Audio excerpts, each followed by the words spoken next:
예, 모두 평안하셨나요? 예.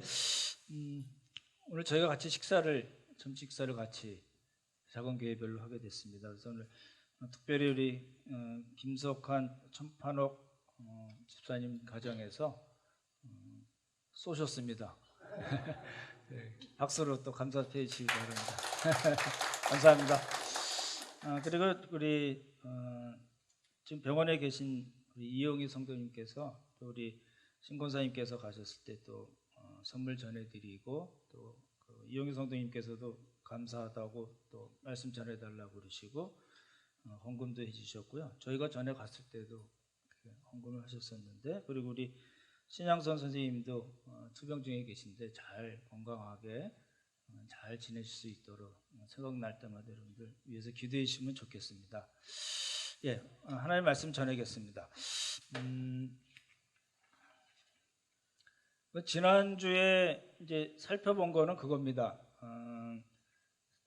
이제 빌립보서의 세 번째 덩어리로 넘어오는데 1절부터 3절을 보시면은 그 유대주의자들 또는 율법주의자 또는 할례주의자 또는 손할례당 이렇게 여러 가지로 표현을 하는데, 이 사람들이 그 할례와 율법을 가지고 빌립보 교회에 대해서 자랑을 하고 미혹하고 공격을 했기 때문에 바울이 그 사람들을 조심하십시오. 그 사람들은 진정한 크리스찬들이 아닙니다. 라고 이야기를 한 겁니다. 지난주에도 말씀드렸지만 율법은 이제 세 가지로 나눈다고 말씀드렸잖아요. 기억나시죠? 아시죠? 대답 좀 해주세요. 예, 의식법 따라해 보십시오. 의식법, 시민법, 도덕법. 예, 그거잖아요. 근데 지금 바울이 여기서 그 빌립보서에서 계속 문제를 삼는 거는 시민법은 이제 지금은 폐지가 됐으니까 시민법, 그 당시도 시민법이 아니고 도덕법도 아니고 의식법입니다. 그렇죠? 이제 할례, 절기, 제사, 월삭과 안식일, 11조, 뭐 정결 음식법 이런 거잖아요. 지난주 그 정결 음식법 들으셨죠? 이제 코셔 푸드라고 말씀을 드렸는데, 이스라엘에 저 안 가봤지만 이스라엘 가면 맥도날드가 있을 거 아닙니까? 이스라엘 맥도날드에서는 치즈버거를 팔까요? 안 팔까요? 치즈버거. 버거에는 뭐가 들어가죠? 소고기가 들어가죠? 근데 또 치즈를 넣으면 될까요? 안 될까요? 안 됩니다. 근데 이제 자기네들이 만든 법이죠. 그죠? 이제 일종의 구존율법에 해당되는데, 만약에 고기와 유제품을 같이 먹으려면 6시간을 떠야 된다고 그럽니다. 자기네들이 정해서 그냥 그렇게 하는 거죠.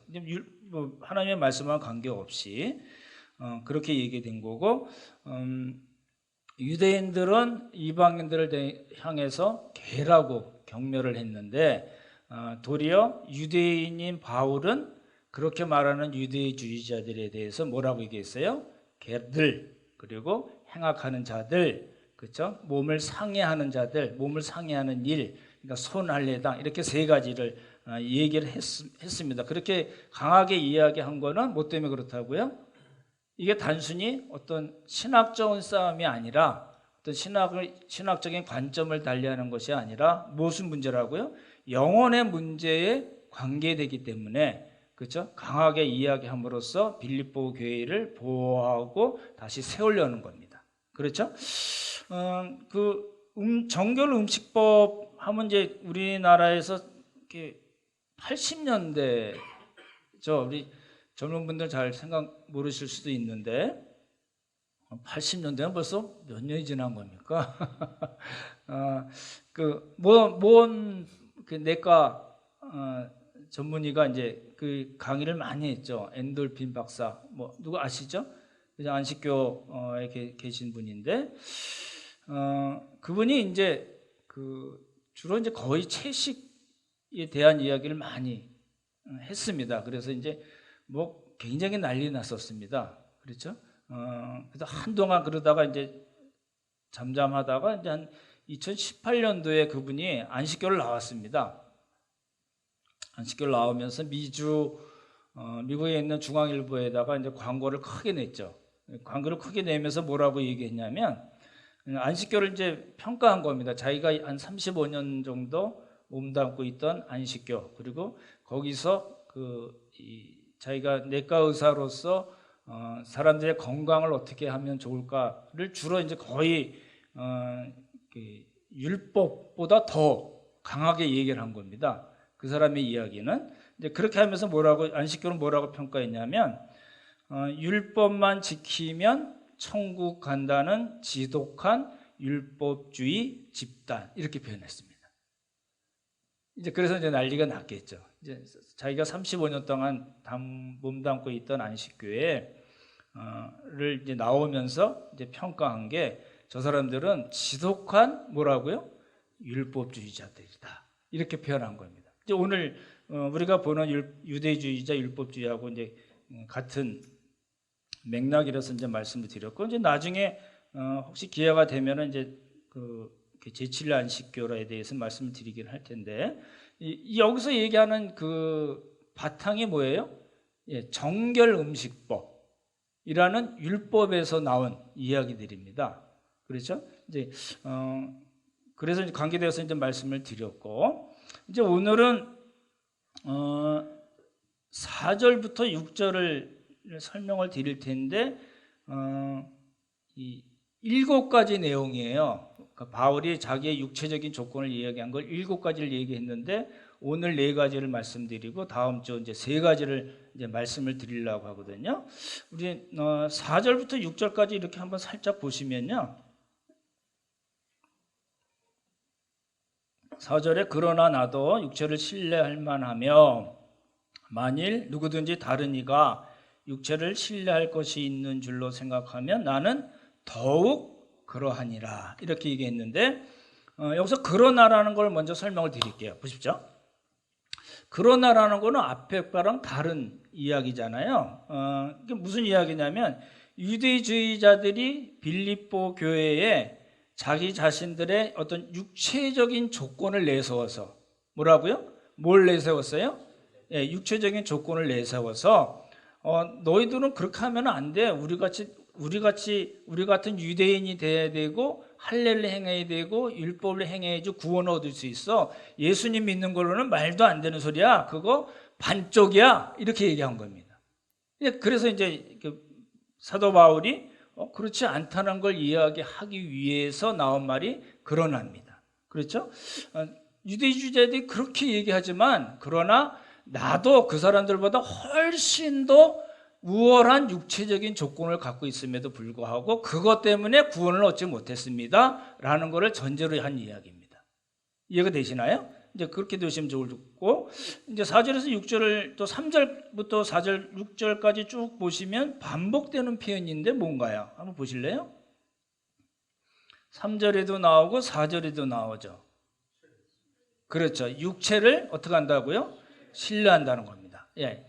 내가 가지고 있는 유대주의자들이 자기들이 갖고 있는 어떤 육체적인 조건을 어떻게 한다고요? 신뢰한다는 거예요. 그래서 이래야지만이 구원을 얻고 하나님의 자녀가 되고 의롭다 하심을 받고 하나님 나라의 백성이 될 수 있어 라고 이야기한 거를 그렇게 표현한 겁니다.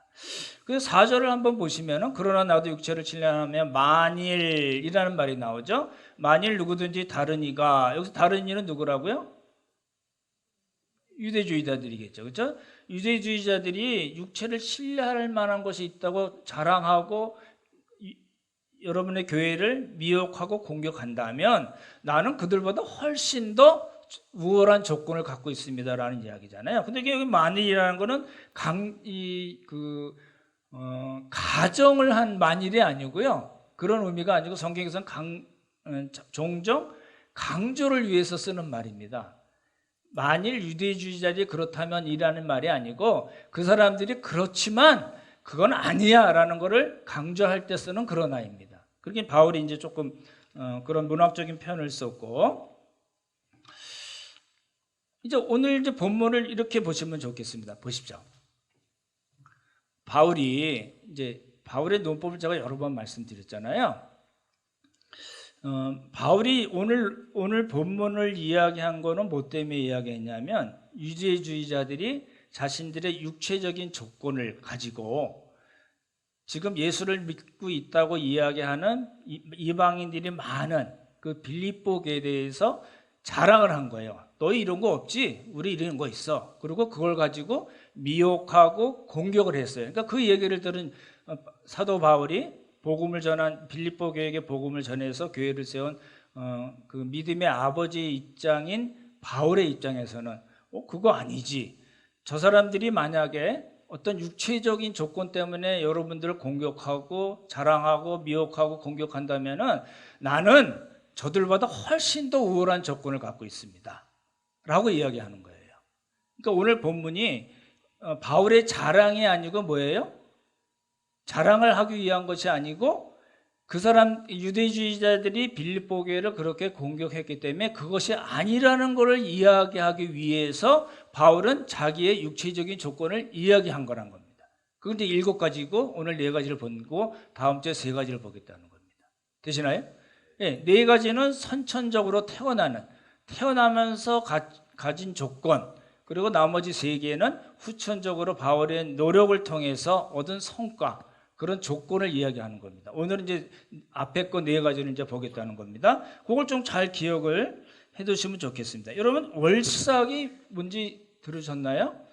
그 골로새서 2장 16절에 보면요, 바울이 복음을 이제 설명을 하고 뭐라고 얘기했냐면 2장 16절 제가 읽어드릴게요. 그러므로 먹고 마시는 것과 딱 떠오르시죠? 정결 음식법입니다. 그렇죠? 먹고 마시는 것과 절기나 초하루나 안식일을 이유로 누구든지 너희를 비판하지 못하게 하라. 다시 10절 보십시오. 여기 나온 게 뭐냐면 저희가 이제 빌립보서 하면서 특별히 할례가 무엇인가에 대해서 이야기할 때 할례라는 건 율법을 대표하는 내용으로 그래서 할례라는 말을 쓴 거고 이제 여러 번 설명을 드릴 텐데 지난주에 이제 코셔푸드라는 걸로 이제 정결 음식법을 설명을 드린 거고 이제 절기가 나오고 또 바울이 이야기한 게 초하루가 나옵니다.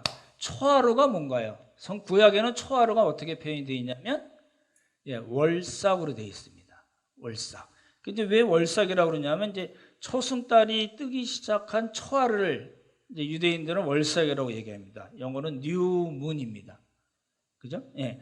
그래서 이제 매월 각 달의 첫 번째 날, 매월 1일. 그리고 7월 유대 달력으로 7월 초하루를 이제 그 신년으로 보거든요. 새해로. 그래서 나팔절이 있습니다. 이게 이날은 이제 그 하나님께 제사를 지내고 노동을 하거나 매매를 할 수 없게 돼 있습니다. 여러분 이제 신앙생활 많이 하셨던 분들은 그 기억이 나시죠? 월삭 기도회 기억 나시나요? 다 안 하는데 다니셨었나 봐요. 예, 월삭 기도회라는 걸 하고 월삭 예배하고 그다음에 월삭 헌금도 합니다. 그게 어디서 온 거라고요? 이 구약 율법에 나온 뭐 그 절기나 안식일, 월삭 얘기할 때 그 월삭을 따가지고 한국 교회가 이제 벤치마킹한 거죠. 굉장히 율법적인 겁니다.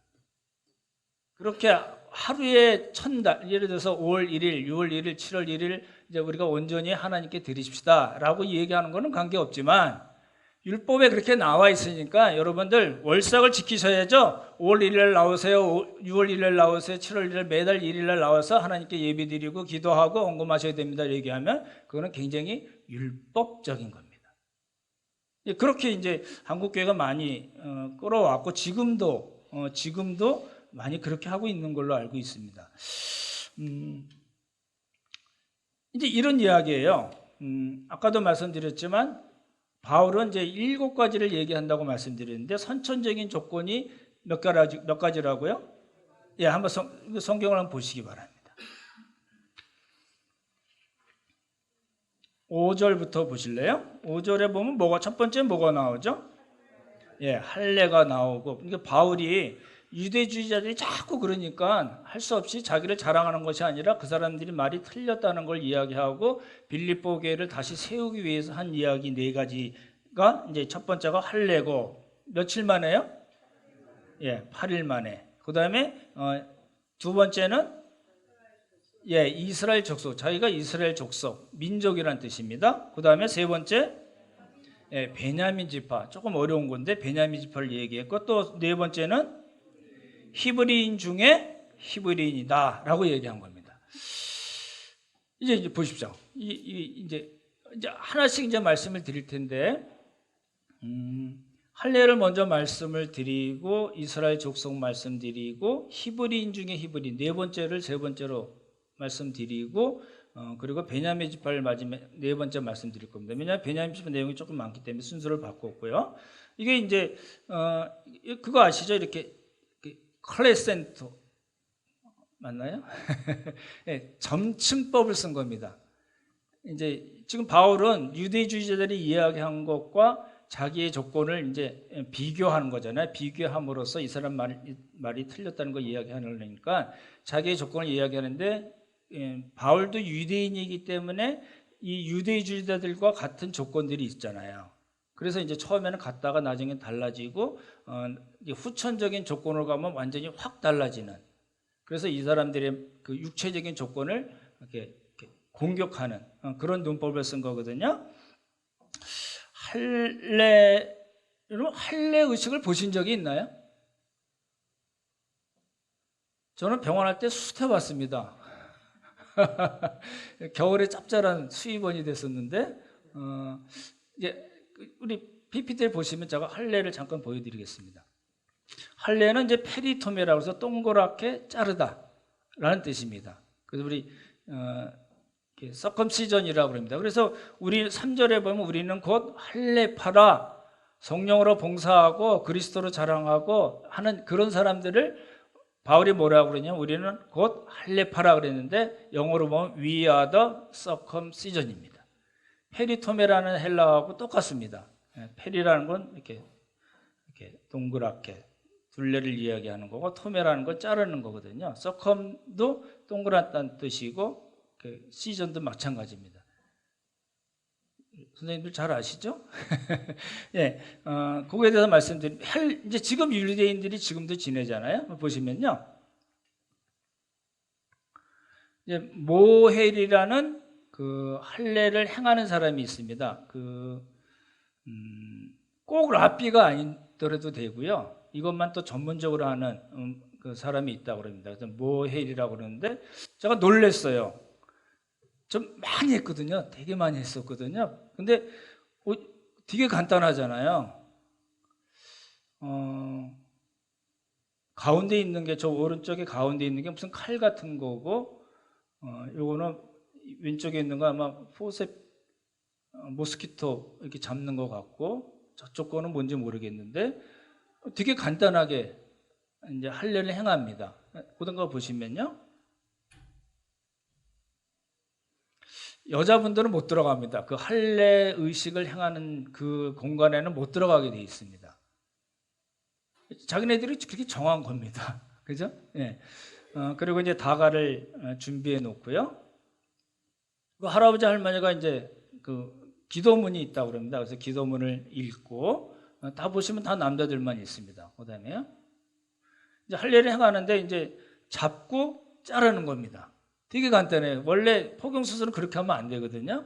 근데 이제 아기니까 8일 만에 태어난 아기니까 태어난 아기를 8일 만에 할례를 행하니까 이제 이렇게 표피를 당겨서 이렇게 자르는 겁니다. 그냥 그런 끝이에요. 그러니까 소독하고 잡고선 자르고 그리고 애가 우니까 포도주 한 모금을 먹입니다 그럽니다. 그러면 애가 조용하다고 그래요. 알딸딸해져서 그런지 모르겠는데 그렇다고 그럽니다. 이제 그렇게 하는 거고 그 다음에 이제 그 다음 순서가 축하하고 축복하고 아이에게 이름을 지어줍니다.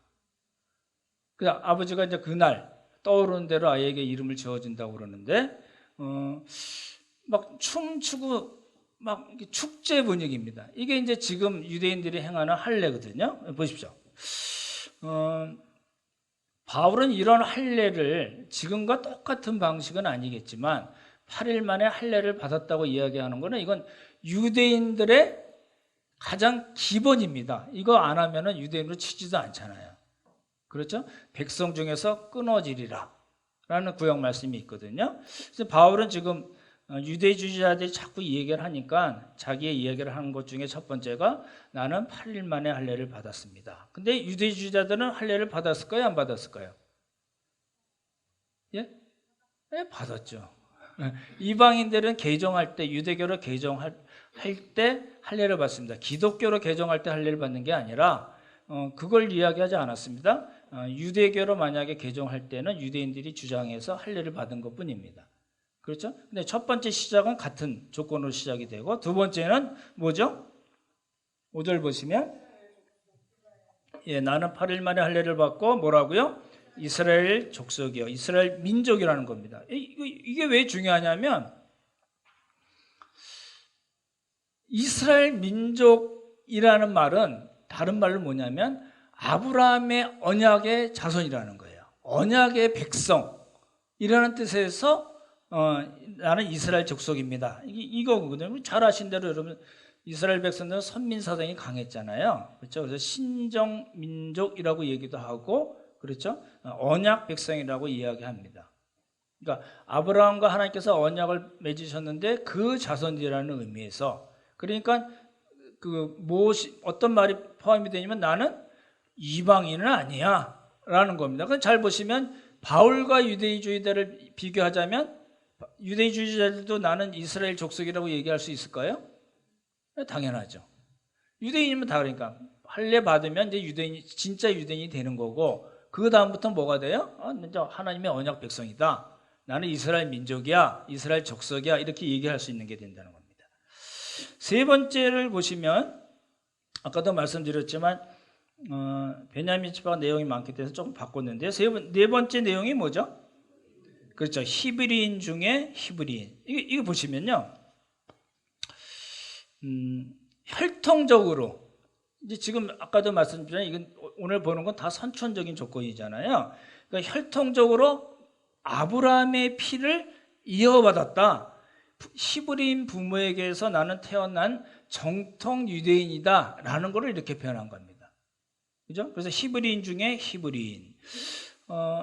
이거 보면 뭐가 생각이 나시나요? 아브라함의 첫 번째 난 아들이 누구죠? 예, 하갈에게서 난 이스마엘이잖아요. 그렇죠? 이걸 갈라디아서는 육체를 따라 낳은 아들입니다. 하나님의 언약, 하나님의 약속으로 태어난 아들이 아니고, 그렇죠? 아브라함의 불신으로 인해서 하갈을 취하고 태어난 아들 누구예요? 이스마엘입니다. 그렇죠? 그래서 이스마엘은 나는 히브리인 중에 히브리인이요, 그렇게 얘기할 수 없겠죠. 그렇죠? 그러니까 사라에게서 난 이삭. 이거 갈라디아서는 뭐라고 표현되어 있냐면 약속의 자녀. 그렇죠? 그러니까 육체의 자녀, 약속의 자녀 이렇게 된 건데, 바울은요, 지금 이 약속의 자녀, 그러니까 아브라함이 사라에게서 난 이삭, 그 약속의 자녀의 라인이다. 그 혈통으로 난 태어난 사람입니다. 라고 얘기하는 겁니다. 그렇죠?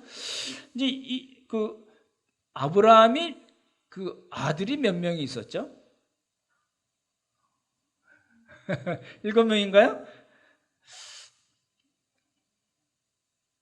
그두라라는 이름 들어보셨나요? 사라가 죽은 후에 아브라함이 아직 힘이 넘쳐가지고 그두라를 취했습니다. 그래서 아들 6을 낳았죠. 그죠? 네. 그거 아니라는 겁니다.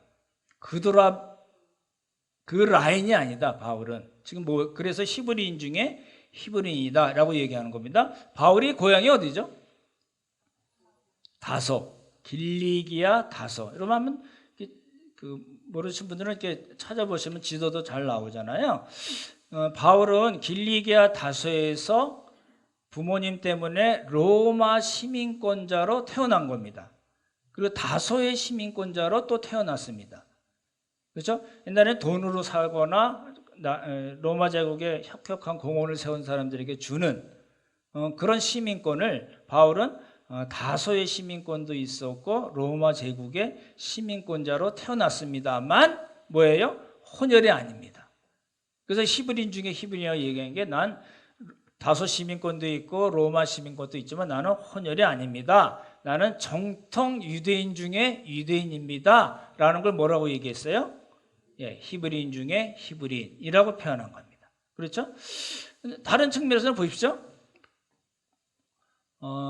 우리 한국에 살다가 외국에 나가서 이제 이민 가서 그 나라 시민권을 얻고 살면은 우리나라 사람들의 그 생활 방식하고 다를 수 있겠죠?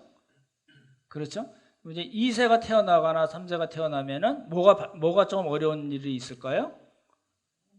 언어적으로 문제가 생기겠죠. 그리고 문화적으로도 당연히 그렇지 않겠습니까? 그리고 이제 그런 분들이 실제로 있겠죠. 한국에서는 교회 생활 열심히 신앙생활 잘 하시다가 나갔는데 신앙생활 잘 못하시는 분들이 있을 수 있잖아요.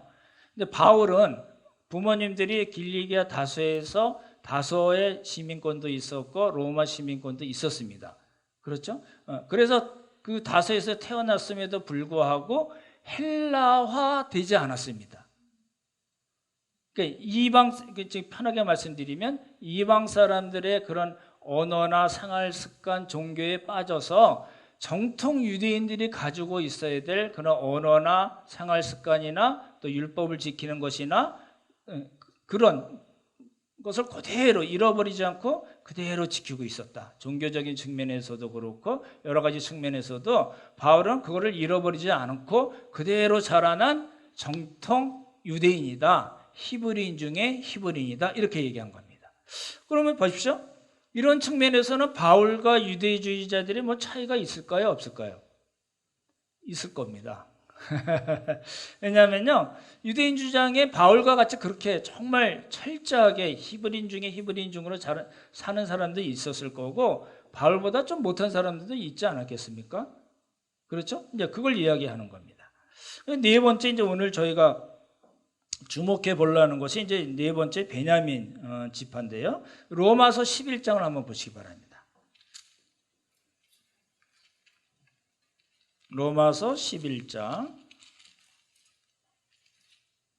이제 제가 걱정하는 바는 보십시오. 이렇게 우리가 일반적으로 빌립보서를 강의할 때 나온 것을 그냥 이렇게 쉽게 강의하시면 여러분이 별로 이렇게 지루하지 않을 수도 있는데, 이제 지금 이렇게 할례, 나중에 계속 말씀드린데 안식일, 주일 문제, 그다음에 뭐 음식법 이렇게 하나씩 다 따져서 하니까 조금 진도가 안 나가는 것 같아서 좀 지루하실 수 있는데, 그래도 잘 보시면 좋을 것 같아요.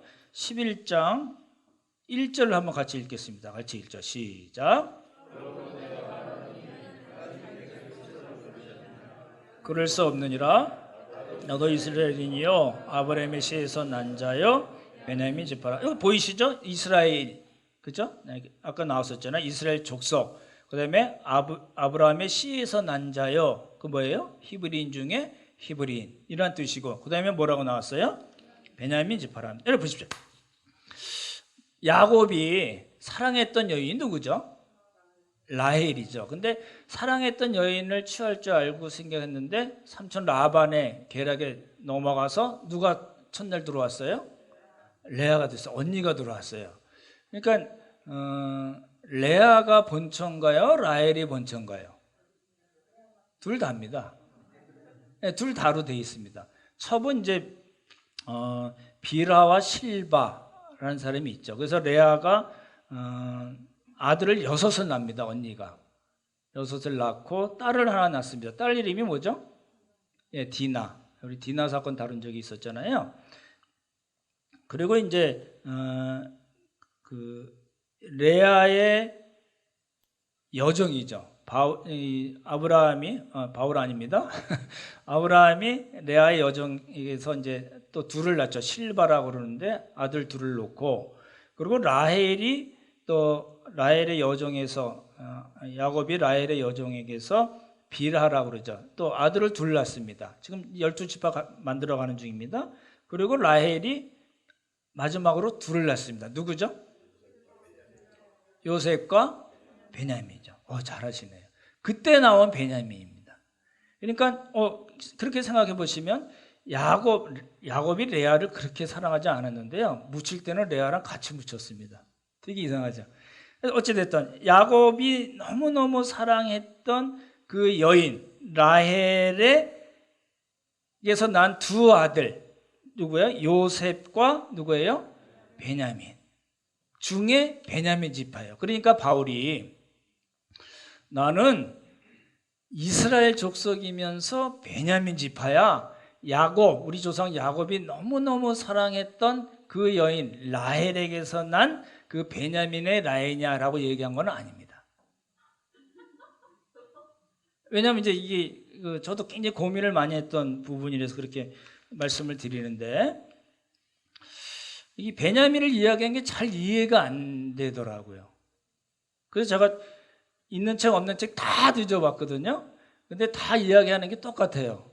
그걸 왜냐하면 이제 전에도 제가 한번 소개한 그 WBC라는 주석이 있습니다. 이제 거의 세계적인 그 분야에 있어서, 그 성경에 있어서 세계적인 분들이 쓴 거기 때문에 지금 여러분들이 보시는 책이나 뭐 다른 주석이나 또 그 빌립보서 강해 이런 거 보면 거의 다 그분 의견을 따르는 겁니다. 근데 그거 제가 앞만 봐도 그거 아닌 것 같아요. 그래서 이제 설명을 좀 드리려고 합니다. 12아들이잖아요. 이렇게 하면 되죠. 12아들, 그리고 딸이 하나 있었는데, 이 중에 베냐민만 약속의 땅에서 태어난 거예요. 아시잖아요. 이제 삼촌 집에서 나와서 이제 가나안 땅으로 오다가 그 라헬이 이제 그 베냐민을 놓고 이제 죽습니다. 그죠? 예. 그 에브랏이라고 그러는데 베들레헴이거든요. 그 베들레헴 가는 도중에 죽는데, 그래서 죽기 전에 라헬이 이름을 짓습니다. 베노니. 원래는 벤하고 온입니다. 여러분 베노 아시죠? 벤이라는 거는 허의 아들. 요하난 벤 자카이, 나중에 설명드릴 텐데 자카이의 아들 요하난 이런 거거든요. 그러니까 벤오니, 근데 이제 보통 베노니 이렇게 얘기하고, 베냐민은 벤야민입니다. 그러니까 라헬이 죽으면서 너무너무 슬퍼가지고 슬픔의 아들 이렇게 졌는데, 야곱이 그 이름을 안 하고 뭐예요? 오른손의 아들 벤야민으로 졌습니다. 그래서 흔히 이제 베냐민, 뭐 벤자민 이렇게 얘기하잖아요. 벤야민의 뜻입니다. 그러니까 오른손의 아들, 능력과 권위가 있고 위엄과 명예가 있는 그런 아들이다. 이렇게 이제 이름을 바꾼 거죠. 그것 때문에 바울이 나는 베냐민 지파야라고 얘기했다고 해석하기도 하고, 저는 그렇게 안 봅니다만, 그 가나안 땅, 이제 역사대로 말씀드린 겁니다. 가나안 땅을 정복하고 이제 땅을 배분할 때 베냐민 지파에는 우리가 잘 아는 여리고, 베델, 기브온, 예루살렘 이런 그 중간 지역입니다. 중간, 유다 지파가 있고 요셉 지파, 에브라임 지파가 있는 그 중간의 땅을 얻었는데, 그렇게 좋은 땅에 있으니까 베냐민 지파라고 자랑하지 않느냐 이렇게 얘기하기도 하고, 이스라엘 초대 왕이 누구죠? 사울이죠. 사울 왕이 어느 지파라고요? 베냐민 지파. 그래서 왕이 나온 지파. 사울이 그렇게 영적으로 좋은 사람이 아니잖아요. 그거 갖고 난 베냐민 지파야 이렇게 얘기해 보기는 좀 어렵고, 근데 통일왕국이 사울, 다윗, 솔로몬이 통일왕국이 지나고 이제 나눠지잖아요. 남북으로 나눠질 때 그 유다 지파와 함께한 지파가 베냐민 지파입니다. 그게 나중에 흡수가 되거든요. 그래서 의리를 지켰다, 뭐 이렇게 얘기하기도 하고, 또 이제 나라가 망하죠. 둘로 나눠졌다 망하잖아요. 아수르에 망하고 바벨론 망할 때, 이제 아수르에서 다시 그 페르시아에서 다시 올 때, 포로기한 때 온 지파가 어느 지파일까요? 세 개 있습니다. 유다 지파, 제사장인 레위 지파, 그리고 베냐민 지파입니다. 10지파는 어디 갔죠? 10지파는 다 날아갔습니다. 북왕국이 망하면서 혼혈 정책으로 다 날아갔습니다. 그래서 진정한 그 북왕국을 이루던 10지파는 존재한다고 보기가 어렵습니다. 그러니까 의리 있게 와서 우리가 그렇게 하지 않느냐, 그래서 이렇게 얘기하는 분들도 있고, 페르시아에서 왔는데 오지 않은 사람들이 훨씬 더 많았잖아요. 많았을 때 그 하만 아시죠? 하만의 음모로 유대인들이 다 몰살될 뻔했는데 누구 때문에 살았어요? 여러분 잘 아시는 에스더죠. 모르드게와 에스더. 이 사람들이 베냐민 지파예요. 그러니까 민족을 살린 그런 지파이기 때문에 이건 너무너무 중요한 지파 아니냐. 그래서 바울이 그렇게 얘기했다. 이렇게 얘기할 수도 있겠지만 사실은 아닙니다. 베냐민 지파는 장자 지파일까요? 누가 장자 지파죠? 유다인가요? 요셉인가요? 둘 다입니다. 제가 옛날에 한번 말씀드렸는데 유다는 유다 지파를 통해서 유다 지파는 왕이 태어난 지파잖아요. 그래서 그 유다 지파를 통해서 누가 오셨어요? 예수님이 오셨잖아요. 그래서 이제 그런 의미에서 유다 지파가 장자 지파다 얘기하기도 하고 요셉에게 두 아들이 있는 거 아시죠? 아까 말씀드린 에브라임과 므낫세. 그렇죠? 그러니까 요셉에게 두 몫을 줬어요. 두 몫을 주는 건 장자에게 주는 거거든요. 그런 의미에서 이제 장자 지파다 이렇게 얘기하기도 하는데, 그러니까 이제 어찌 됐던 간에 베냐민 지파는 거기에 해당이 안 되는 겁니다. 그렇죠? 그러니까 만약에 지파를 자랑하려면은 보십시오. 지파를 자랑하려면 제가 만약에 바울이면은 나는 사실은 베냐민 지파가 아니고 유다 지파였어 이렇게 뻥칠 것 같아요. 왜 그래요? 그 유다 지파를 통해서 메시아가 오셨잖아요. 그거보다 더 큰 영광이 없는 거잖아요. 요셉 지파를 얘기하는 분들도 있어요. 요셉 지파는 둘을 받았으니까 육적인 조건을 그렇게 주었기 때문에 장자 지파 아니냐 이렇게 얘기하시는 분들도 있고, 어찌됐든 간에 베냐민 지파는 아니라는 겁니다. 그래서 왜 바울이 나는 베냐민 지파야, 이스라엘 족속 중에서 태어나긴 했고 히브리인 중에 히브리인이고 그리고 나는 베냐민 지파야 라고 왜 그렇게 얘기했을까요? 제가 길게 설명드렸지만 저도 잘 모릅니다. 죄송한데 이게 제가 보기엔 빌립보서에서 가장 해석하기 어려운 구절입니다. 근데 저는 이제 그렇게 개인적으로는 그렇게 이제 해석을 합니다. 설명을 드리면 보십시오. 베냐민 지파가 한번 크게 사고 낸 적이 있었죠. 지파적으로. 언제죠? 사사기에 나오는 사사기 19장, 20장, 21장에서 다 말씀드린 겁니다. 여러분 이제 궁금하신 분들은 다시 찾아보시면 좋겠는데 그런 일이 있었죠.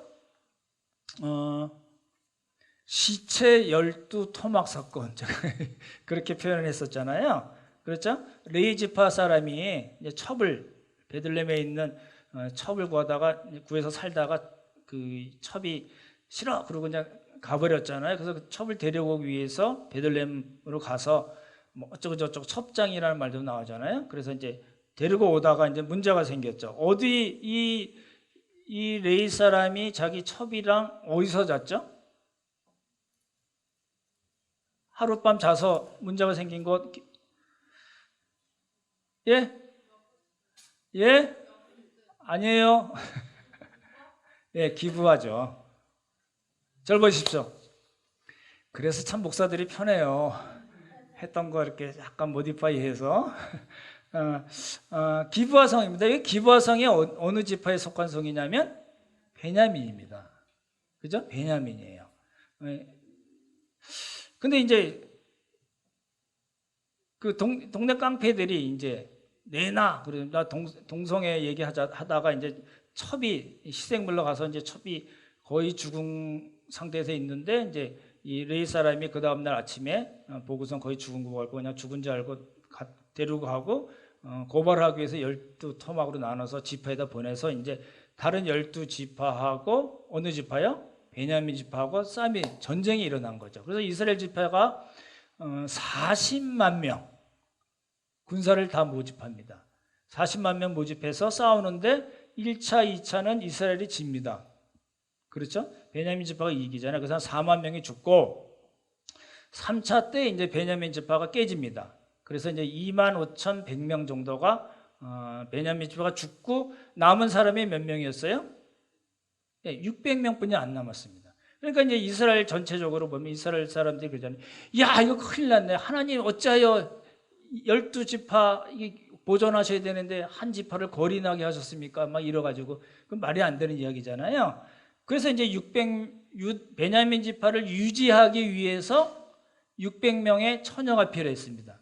그렇죠? 그래서 이제 야베스 길랏이라는 그 전쟁에 참여하지 않은 그 성에 가서 다 싸그리 다 죽여버리고 처녀 400명을 데리고 와서 베냐민 지파에 주고 600명이 400명이니까 200명이 모자가 그랬잖아요. 그래서 이제 실로라는 데서 축제할 때 200명을 보쌈해가지고 가지고 가게 합니다.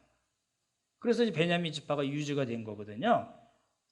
그러니까 이게 이제 다른 지파도 마찬가지고 베냐민 지파로서도 굉장히 수치스러운 역사를 갖고 있는 겁니다. 그렇기 때문에 바울이 제 관점은 그겁니다. 왜 바울이 그런 베냐민 지파를 자기가 자랑했다고 보기는 어렵다. 근데 이겁니다. 제가 보는 입장에서는 근데 아직 학계에서는 뭐 이렇게 인정이 안 된 설입니다. 페르시아에서 다시 포로 귀환하면서 베냐민 지파가 와서 무슨 일을 했어요? 유다 지파와 함께 한 일이 있어요. 레위 지파도 있겠지만 무슨 일을 했어요? 예루살렘 성전을 짓고 성벽을 쌓습니다. 그러니까 이스라엘이 다시 회복이 되는 겁니다. 이전에 있던 이스라엘은 지금 없는 겁니다. 그 중에 세 지파가 남아서 새로운 이스라엘을 건축한 겁니다. 그래서 어떤 일을 했냐면 성전을 짓고 성벽을 쌓음으로써 하나님의 언약 백성이라는 맥을 이어가는데 베냐민 지파가 일조를 했다. 아주 큰 역할을 했다. 그래서 최고의 지파는 아니지만 지금 바울은 내가 최고의 지파야 까부지 마 이런 얘기한 것이 아니라 최고의 지파는 아니지만 하나님의 언약 백성이라는 그 맥을 잇는데 베냐민 지파가 크게 일조를 했습니다. 나는 그런 지파에 속한 사람입니다. 라고 얘기한 겁니다. 그럼 우리가 또 생각해 봐야 될 게 유대주의자 중에는 그 베냐민 지파가 없었을까요? 유대 지파가 없었을까요? 레위 지파가 없었을까요? 아니죠. 다 있었습니다. 그러니까 그 사람들보다 나는 너희보다 훨씬 나라고 이야기한 건 아닙니다. 그래서 7가지 조건 중에서 4가지 육체적인 조건, 자랑하고 신뢰할 만한 조건 7가지 중에 4가지 선천적인 조건에 있어서는 어느 부분에 있어서는 바울이 유대주의자들과 동일하고 또 어느 부분에 있어서는 유대주의자들보다 훨씬 좋은 그러나 최고 아주 넘볼 수 없는 그런 위치에 있는 사람이라고 얘기한 건 아니고 그렇게 봐야 될 것 같습니다. 이제 여러분이 이제 4가지를 말씀드렸잖아요. 보십시오. 이제 정리할게요. 4가지 첫 번째 뭐라고요? 할례를 8일 만에 할례를 받았고 이스마엘은 13일 만에 받은 겁니다. 이제 이삭은 그리고 그 라인은 전부 뭐예요? 8일 만에 할례를 받았고 또 두 번째 이스라엘 족속, 세 번째 히브리인 중에 히브리인, 네 번째 말씀드린 거 베냐민 지파, 언약 백성의 맥을 이은. 그렇죠? 네, 이제 그걸 말씀을 이제 드렸습니다. 근데 이제 말씀을 보면서 이게 이제 저를 보십시오. 저는 항상 성경을 보는 관점이 이 말씀과 지금 이 시대에 사는 우리하고 어떤 연관이 있는가를 항상 염두에 두거든요. 그래서 일단은 이제 길게 성경에 있는 본문을 잘 설명을 드리고 이제 우리에게 적용을 시키려는 그런 입장이거든요. 그럼 이제 우리에게 주는 메시지가 뭐냐는 거예요. 다음 주도 보겠지만 바울은 육체적인 조건 7가지를 이야기하는 거거든요. 첫 번째는 이제 우리 식으로 얘기하자면 이런 겁니다. 일반 은총 영역에서 그리고 특별 은총 영역에서 이제 설명을 드릴게요.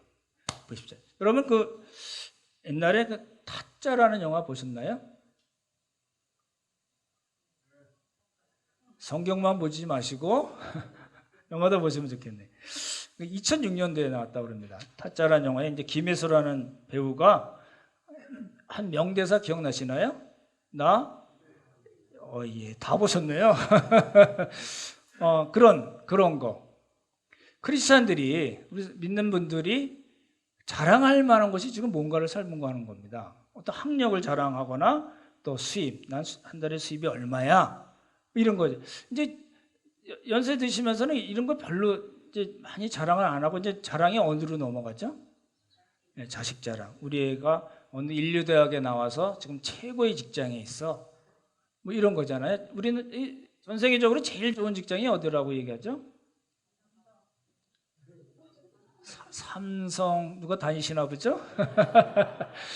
삼성 말고 뭐 많잖아요. 구글도 있고 뭐 여러 개 있잖아요. 그죠?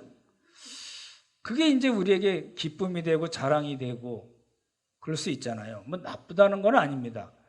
그 다음에 또 누가에게 뭐 때문에 자랑으로 넘어가죠? 자녀 다음에는 손주들이겠죠. 저도 자랑하고 싶어서 지금 입이 간질간질한데 참고 있습니다. 이게요, 그렇게 어떤 선천 조건이 어떠하든지 간에, 타고난 조건이 어떠하든지 간에 그렇게 노력해서 성취한 거는 우리가 인정을 해줘야 됩니다. 그렇지 않겠습니까? 그렇게 열심히 노력해서 얻었잖아요. 자기가 이루어냈잖아요. 잘한 거예요.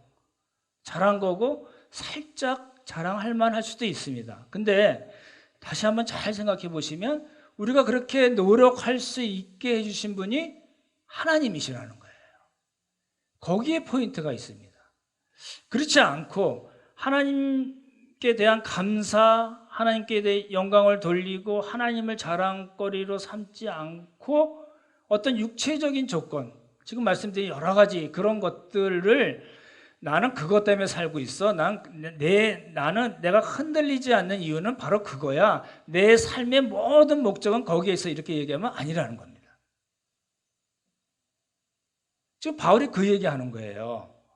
바울은 육체적인 조건 4가지 얘기하고 다음 주에 얘기할 3가지 조건에 바울은 목숨을 걸고 해가지고 이뤄낸 그런 성취한 것들이 있거든요. 바울은 그거 아무것도 아니에요. 그거 다 내가 해로 여기는 거예요. 라고 얘기하잖아요. 그러니까 우리 입장에서는 그렇게 봐야 된다는 거, 이제 그건 일반 은총 부분에서도 그렇지만 특별 은총 영역에서도 그래요. 제가 전에 한번 말씀드렸잖아요. 저희 누워 계신 할머니께, 할머니 예수님 믿으세요 그랬더니 그분이 딱 이러시더라고요. 뭐예요? 나 4대째 믿고 있어. 정말 그러셨어요.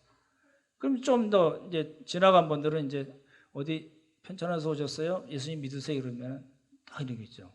나 5대째야. 뭐 이런 거 있잖아요. 조상 대대로 하나님을 믿고 그런 거는 감사거리지 자랑거리는 아니잖아요. 그렇잖아요. 이 어떤 분들은 제가 나중에 고린도전서 때도 이제 여러 번 말씀드리겠지만 어떤 사람은 은사를 자랑해요.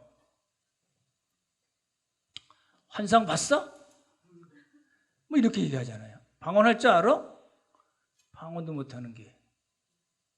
예언할 줄 알아? 뭐 이런 얘기예요.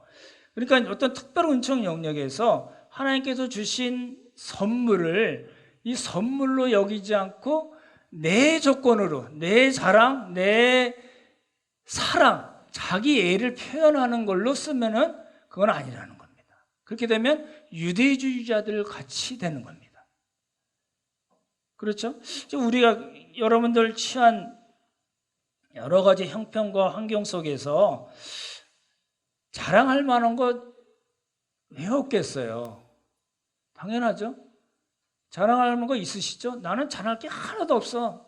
나는 정말 예수님만 자랑해. 그러면 이제 거의 가실 때가 된 거고 아무래도 있잖아요. 당연히 있죠. 그것 때문에 우리가 힘을 얻고 그것 때문에 열심히 사는 그런 동기부여도 되는 겁니다만 우리가 이제 궁극적으로 생각해 보면 내가 정말 자랑하고 감사할 것은 정말 하나님뿐이 없구나. 지금 이걸 바울이 이야기하고 싶은 거예요. 말씀드렸던 대로 바울은 어떤 문제가 생겼을 때 그 문제를 해결하면서 바울이 더 그 사람들을 하나님께서 원하시는 정말 표대이신 예수 그리스도께로 인도하는 방식으로 빌립보서를 썼다고 말씀드렸잖아요. 지금 그 얘기를 하는 겁니다. 8절과 9절을 보시면 이제 다다음 주쯤에 보겠지만 지금 바울이 자랑하고 감사하는 건 뭐냐면 모든 것 위에 뛰어난 모든 것 위에 훨씬 탁월한 그런 지식 뭐예요? 예수 그리스도를 아는 지식을 자랑한다고 얘기하는 거예요. 그리스도를 얻어가는 삶, 나중에 설명드리겠지만 바울의 삶을 다르게 표현하자면 예수 그리스도를 얻어가는 삶을 사는 사람, 다르게 표현하면 그리스도 안에서 점점 더 발견되어지는 삶을 사는 사람입니다. 바울의 자랑거리는 그거예요.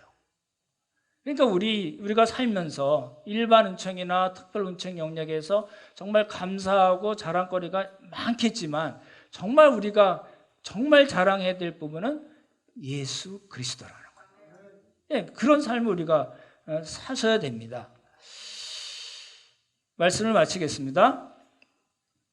바울은 유대주의자들이 빌립보 교회에 대해서 자랑하고 미혹하고 공격했던 그런 여러 가지 육체적인 조건 때문에 바울이 가지고 있는 그런 육체적인 조건을 이야기함으로써 유대주의자들의 말이 틀렸다는 걸 이야기하고 그리고 다른 한편으로는 빌립보 교회를 믿음으로 바로 세우는 역할을 하고 그뿐만 아니라 한 걸음 더 나아가서 빌립보 교회를 올바로 세울 뿐만 아니라 표대이신 예수 그리스도께로 인도하는 역할을 하고 있는 겁니다. 아무쪼록 우리 모두도 예수 그리스도를 자랑하는 사람들이 되기를 예수님의 이름으로 축원합니다.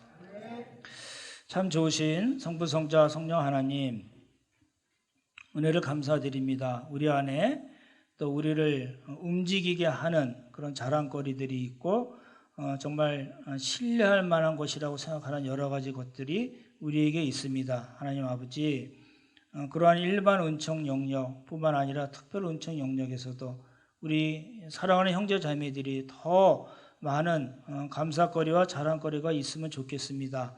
하지만 하나님 아버지, 우리가 거기에서 멈추지 않게 하시고 예수 그리스도만 자랑하며 예수 그리스도만 신뢰하며 그 안에서 발견되어지고 또 예수 그리스도를 알아가고 얻는 삶으로 우리의 삶의 자랑거리를 삼는, 그리고 예수 그리스도를 신뢰하면서 우리에게 처한 여러 가지 환경과 여러 가지 어려움들을 잘 믿음으로 극복해내는 우리 모두가 되도록 주님께서 복의 복을 허락하여 주시옵소서. 하나님 은혜 감사드리오며 귀하신 예수님 이름 받들어 기도드렸사옵나이다. 아멘.